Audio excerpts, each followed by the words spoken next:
बिस्मिल्लाहिर्रहमानिर्रहीम। अस्सलामुअलैकुम। बेनकाब न्यूज़ के साथ मैं हूँ रिया चौधरी। बुलेटिन में शामिल करते हैं आज की अहम खबरें। राजा नादिर मंजूर की रिपोर्ट के मुताबिक मोटरवे मंसूबा जो सियालकोट से शुरू होकर जलालपुर, दौलतनगर, कश्मीर और खाड़ियों को सैराब करेगा, तकमील का काम हंगामी बुनियादों पर जारी। जो एक तरफ तजारत की राहें हमवार करता है तो दूसरी तरफ अहले इलाका के लिए वबाल जान बनकर रह गया।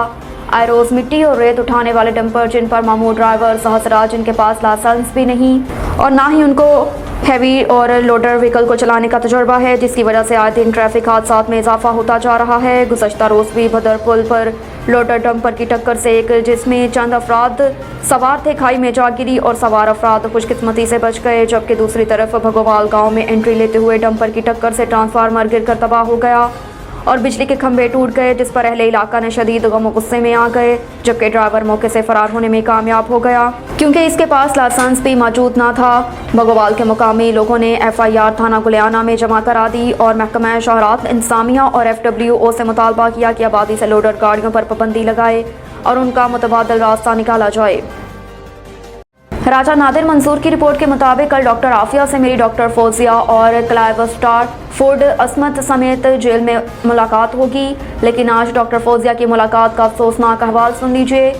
अगरचे सूरत हाल तशवीशनाक है, लेकिन मुलाकातों का बातचीत का रास्ता खुल गया। अब ज़रूरत इस बात की है कि अवाम आवाज़ उठाए और हुक्मरानों को मजबूर करे कि वह फौरी इक़दाम करके आफिया रिहाई का मामला अमरीकी हुकूमत से उठाए। मुलाकात का खुलासा। ये मुलाकात 20 साल बाद हुई जो 2.5 घंटे जारी रही। डॉक्टर फौजिया को आफिया से गले मिलते हाथ मिलाने तक की इजाज़त नहीं थी। डॉक्टर फौजिया को इस बात की इजाज़त ना दी गई कि वो डॉक्टर आफिया को इसके बच्चों की तस्वीर दिखा सकें। जेल के कमरे में दरमियान में मोटा शीशा लगा था और इसके आर पार मुलाकात थी। आफिया सफ़ेद स्कार्फ और खाकी जेल ड्रेस में थी। 2.5 घंटे की मुलाकात में पहले 1 घंटा डॉक्टर आफिया ने रोज़ अपने ऊपर गुजरने वाली अज़ियत की तफसीलात सुनाई। डॉक्टर आफिया ने कहा कि मुझे अपनी अम्मी बच्चे हर वक्त याद आते हैं, उनको अपनी अम्मी की वफ़ात का इल्म नहीं है। डॉक्टर आफिया के सामने वाले दांत जेल में हमले से गिर चुके हैं, ज़ाया हो चुके हैं। उनको सर पर एक चोट की वजह से सुनने में भी मुश्किल पेश आ रही थी। राजा आमिर महमूद की रिपोर्ट के मुताबिक कायद आज़म मोहम्मद अली जिन्ना ने हमें एक आज़ाद मुल्क पाकिस्तान दिया, क्या उसको कोई बचाएगा? और मोहम्मद अली जिन्ना के 14 निकात पर अमल होगा।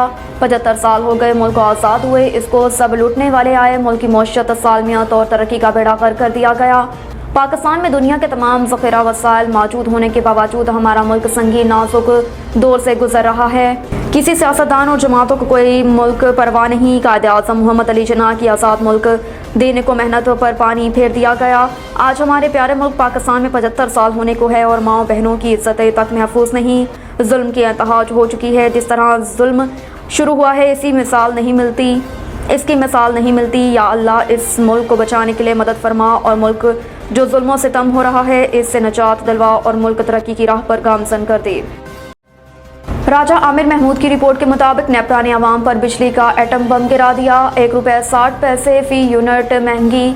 आइंदा माली साल बिजली 28% महंगी होगी और गैस 22% महंगी करने की तैयारियां। दूसरों और तहरीक इंसाफ की हुकूमत को महंगी बिजली और गैस देने वाले अब लोगों से 2 वक्त की रोटी भी छीन रहे हैं और बड़े बड़े बयान देते थे कि आज उन्होंने आवाम का जीना हराम कर दिया। आवाम भूख से मर रही है, ये सिर्फ अपनी तिजोरियां भर रहे हैं। गरीब आवाम के कोई परवाह नहीं। आम आदमी को 1 रुपये का रिलीफ ना दे सका।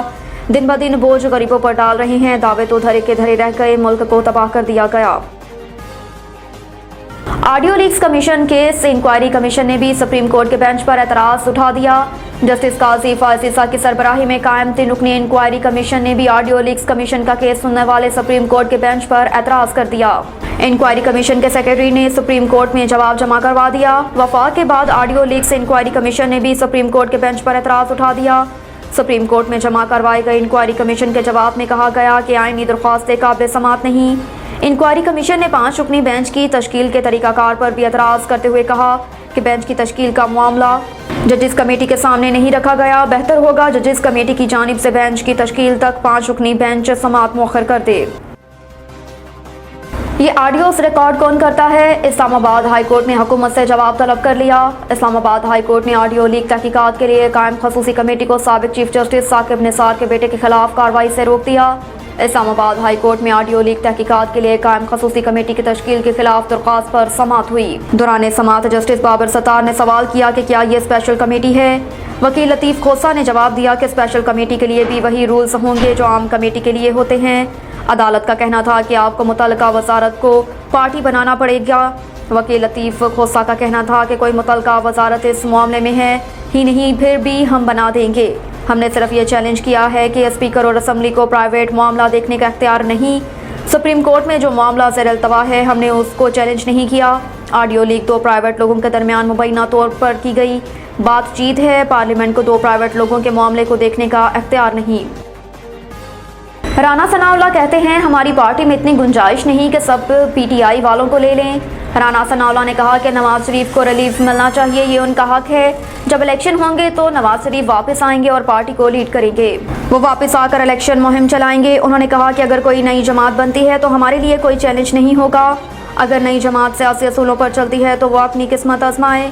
वज़ीर दाखिला का कहना था कि पीपल्स पार्टी को हक है कि वह पंजाब में अपने पाँव जमाए और नून लीग को भी हक हासिल है कि वो सिंध में अपने पाँव जमाए। एक सवाल के जवाब में वज़ीर दाखिला का कहना था कि ये अवामी रद्द अमल नहीं था। क्या इमरान खान को हमने कहा था कि दफ़ई तनसीबात पर हमला करें? इमरान खान कहते हैं पाकिस्तान में कानून नाम की कोई चीज़ नहीं, नी मार्शल लॉ लग चुका है। बरतानवी मीडिया को इंटरव्यू में इमरान खान का कहना था कि उनके कई कारकुनों के खिलाफ तो FIR भी नहीं, नामालूम की फहरिस्त में डाला गया है। वकीलों को गिरफ्तार कारकुनों से मिलने तक नहीं दिया जा रहा। मुल्क में कानून नाम की कोई चीज़ नहीं। जजों के फैसलों पर अमल नहीं हो रहा। वो जमानत देते हैं तो हुकूमत फिर पकड़ लेती है। इमरान खान का कहना था कि मुल्क ताकत के जोर पर चल रहा है। ये मनसूबाबंदी से PTI को क्रश करना चाहते हैं। मकसद PTI को ख़त्म करके नवाज शरीफ को बहाल करवाना है। साबिक वज़ीर आज़म का कहना था कि PTI को इलेक्टेबल्स की ज़रूरत नहीं, हमारा सबसे बड़ा वोट बैंक है। जब वोट बैंक इतना हो तो लोगों के आने जाने से फ़र्क नहीं पड़ता। वोट बैंक तो पाकिस्तान डेमोक्रेटिक मूवमेंट PDM का गिरा है। जब भी इलेक्शन होंगे PTI जीतेगी। पाकिस्तान ने IMF मिशन चीफ का बयान मुल्की मामलात में मुदाखलत करार दे दिया।